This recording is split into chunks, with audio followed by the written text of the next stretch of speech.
Welcome to a deep dive into Tibetan Buddhist pilgrimage. Ooh, that's a fascinating one. Yeah, it's definitely way more than just like a travel itinerary. Right. You're getting into something pretty profound here. Yeah, and we've got some great sources talking about all sorts of things. Sacred mountains. Like, Yeah, like Mount Kailash, yeah. Lake Manasarovar. We've got these vibrant festivals that are mentioned. The shooting festival. Yes, Uh, incredible. yeah. And all these powerful symbols, too, like the 10 symbols of auspiciousness. So much to unpack. Absolutely. Where do we even begin? Well, I think you have to start with the experience itself. Like, what does a Tibetan Buddhist pilgrimage actually look like? Yeah. What does it look like? What does it feel like? Yeah, imagine yourself, walking around a mountain, like Mount Kailash. Oh, wow. That's a 32-mile trek, 32 miles. often at high altitudes, Wow. facing unpredictable weather. So it's not for the faint of heart. No, not at all. That sounds incredibly demanding, both physically and mentally. It is. Tibetan Buddhism really emphasizes the interconnectedness of mind and body. So each step that you take, each hardship that you endure, it's seen as a step closer to spiritual growth. So it's almost like a purification process. Yeah, you could say that burning away impurities through that physical and mental exertion. We're so used to seeking comfort and ease in our lives. Right. Maybe there's something to be said for like embracing challenges as a catalyst for growth. Absolutely. I think that's a key takeaway here. Pilgrimage really strips away those comforts that we rely on, Yeah. forces us to confront our limitations. Head on. Yeah, head on. It can be uncomfortable, but it's in those moments, those moments of vulnerability when the ego is challenged that real self-awareness can emerge. I like that. I'm curious though, what specific kinds of introspection does this journey trigger? Well, the sources dive into this idea of pilgrimage as an inward journey. Okay. It's a mirror reflecting back your deepest fears and aspirations. So it's about more than just the external journey. Much more. It's about recognizing your own impermanence. Your connection to something much larger than yourself. I was thinking about that quote from one of our sources that said, the path to enlightenment is paved with the stones of self-discovery. Ooh. I like that.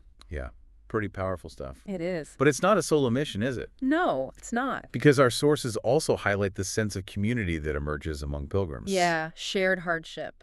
Yeah. That has a way of forging these unbreakable bonds. Imagine being surrounded by people who are all striving for the same thing, enduring the same challenges. It creates such a powerful social dynamic. Yeah, I'm thinking about those images of pilgrims all clad in traditional clothing, walking together, chanting, spinning prayer wheels. It's visual, right? Yeah. It's a visual reminder of that unifying force of shared beliefs.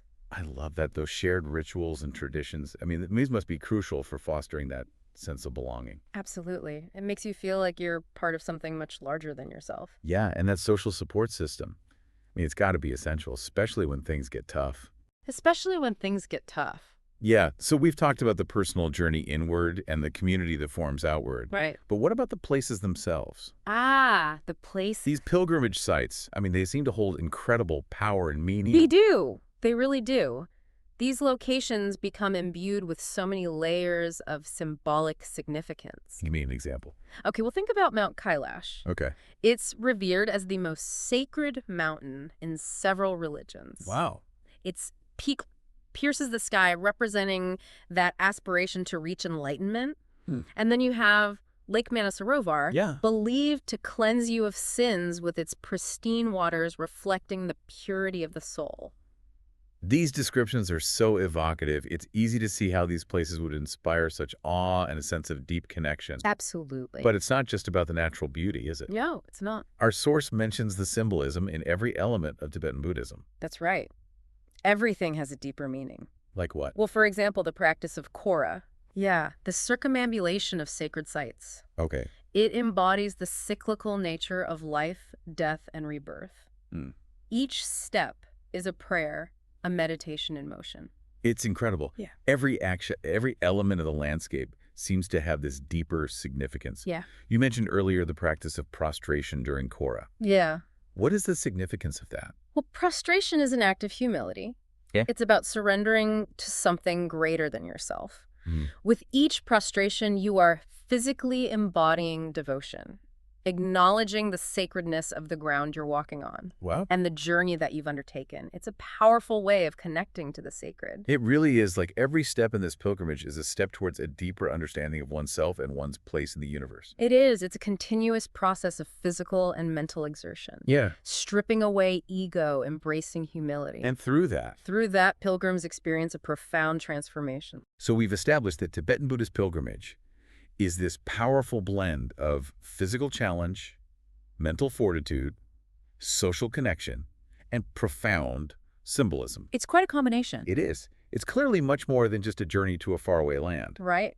But what about the psychological benefits? Yeah. Because our sources suggest that these journeys can lead to greater self-awareness and a deeper connection to a higher purpose. Let's explore that further. Okay, let's dive in. And there are so many layers to this, you know? The source material goes really deep into this idea of the visual spectacle of Tibetan Buddhist pilgrimage. The imagery is just incredible. Like I'm thinking about those prayer flags that you always see in pictures Yeah. strung across these mountain passes and valleys. It's just so vibrant. They add so much to the landscape. They do. What are those called? Those are called lungta, or wind horse flags. Wind horse flags. I love that. And they're not just pretty to look at, you know? Oh, I'm sure there's more to it. Oh, yeah. Each color represents an element: Okay. earth, air, fire, water, and space. It's like every little detail is imbued with this symbolic meaning. Exactly. The prayers and mantras that are printed on the flags, Okay. they're believed to be carried by the wind, spreading blessings and positive energy across the land. I love that idea.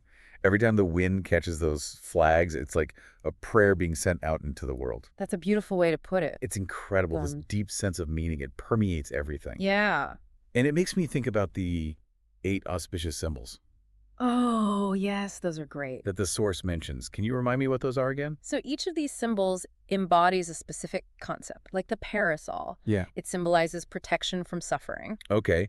Oh, and the golden fish. Yeah, That represents freedom from fear, right? that's right. And what about that endless knot? What was that one? The endless knot symbolizes the interconnectedness of all things, Okay. a really key concept in Buddhist philosophy. Right. And there are 5 more, each one carrying this profound wisdom and serving as this visual reminder of those core Buddhist principles. It's like a whole visual language It is. conveying these deep spiritual truths. It's not just visual, though, right? Yeah, Because our Source talks about all these rituals and practices that are part of this experience. absolutely. What the practice of Kora? Kora. Yeah, circumambulation, Right. which is really central to Tibetan Buddhism. Okay. Pilgrims will walk around these sacred sites, Right. like Mount Kailash or Lake Manasarovar, often prostrating themselves after every few steps. That prostration piece is really interesting to me. Yeah. It's so symbolic.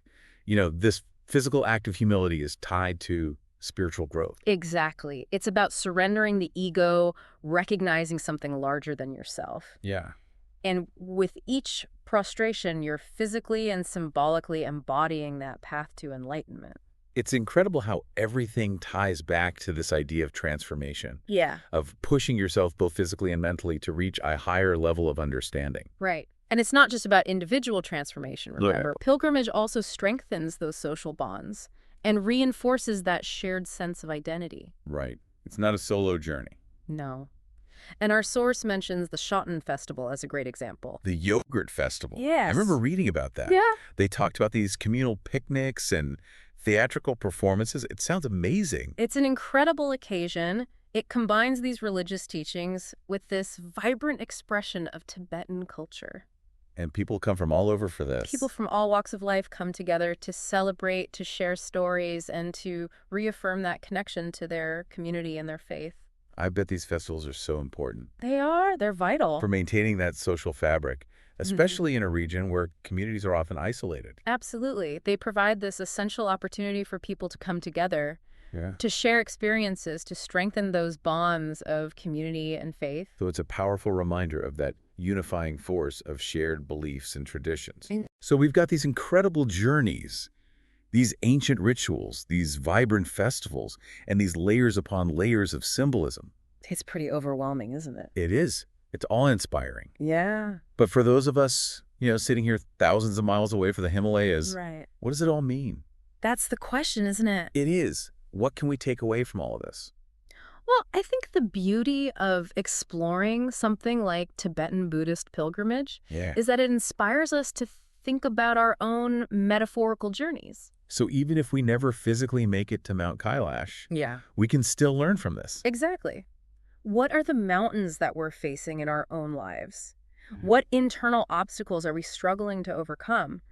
What are the things that are preventing us from living more authentic and fulfilling lives? It's like we can each embark on our own personal pilgrimages, You can. seeking transformation and growth in our everyday experiences. Exactly. And we can find inspiration in the stories of those who have walked these paths before us. Their resilience, their devotion, their unwavering faith. Yeah. These are qualities that resonate with all of us, regardless of our background or beliefs. So it's not just about a trip to a faraway land. No, It's about this inner journey that we all have the potential to make. that's right. And about recognizing the power of community shared beliefs and that universal human search for meaning and connection. It's about finding those things that connect us even amidst our differences and using those connections as a source of strength and inspiration. We've covered so much. What do you have? We've talked about the physical and mental challenges, the social Yeah. dynamics, the symbolism of Tibetan Buddhist pilgrimage. Right? But there's one more layer I think we need to explore. Yeah. A concept that's really central to understanding this tradition. Which is, Symbolic representation in Tibetan Buddhism. yes. Let's talk about those 10 symbols of auspiciousness. Okay. The parasol, the victory banner, the conch shell. All very interesting. They all seem so intriguing. Each symbol carries this profound meaning, representing those core concepts and qualities within Tibetan Buddhism, like the precious vase, for example. Yeah. It symbolizes abundance and the fulfillment of wishes. Oh, and the lotus flower. Yes. That represents purity and enlightenment. Right. Rising above the muddy waters, just as we strive to rise above our limitations. I love that. Yeah. It's amazing how these everyday objects Yeah. become these vessels for such profound spiritual truths. It is. And remember how those symbols are also linked to Mount Meru, Mount Meru. that mythical sacred mountain in Buddhist cosmology. Right. You mentioned before that Mount Meru is considered the axis mundi, Yes. the center of the universe. Representing the highest point of spiritual aspiration. Exactly. The ultimate goal of enlightenment. Wow. And those 10 symbols, when they're arranged in a specific pattern, Okay. they're believed to represent the very structure of Mount Meru. So it's like by engaging with these symbols, you're not just contemplating abstract ideas. Right. You're connecting to this cosmic order. To the very heart of the universe. Wow. I'm starting to see how all these pieces fit together. Yeah. The physical journey, the Yeah. mental challenges, the sense of community, the symbols. It's all connected. They all point towards this ultimate goal of spiritual growth and understanding. And it's a journey that's accessible to everyone. Really? Even if we never physically embark on a pilgrimage to Tibet, Right. we can find our own metaphorical mountains to climb, our own symbols to contemplate, and our own communities to support us on those paths to personal growth and fulfillment. It's inspiring to think about It is. that potential that exists within each of us. Yeah, it really is. And it makes you realize that pilgrimage, in its truest sense, isn't limited to a specific place or time. Right. It's a journey we can embark on anytime, anywhere, as long as Yeah. we're willing to embrace the challenges. Embrace the challenges. Yeah. Yeah. And open ourselves up to new ways of seeing the world. And our place within it. Exactly. So if there's one thing you want our listener to take away from today, from this deep dive, what would it be? I think it would be this pilgrimage at its core is a journey of transformation. It's about confronting limitations, cultivating compassion, and ultimately seeking that deeper understanding of ourselves and the interconnectedness of all things. It's a beautiful thought. And it's a journey that, while often challenging, is ultimately a journey towards greater meaning and fulfillment. Beautifully said. Oh. So to our listener out there, if pilgrimage is about encountering challenges and seeking transformation, what metaphorical pilgrimage are you ready to embark on in your own life? What personal mountains are you ready to climb? What limiting beliefs are you ready to shed? The journey is the destination.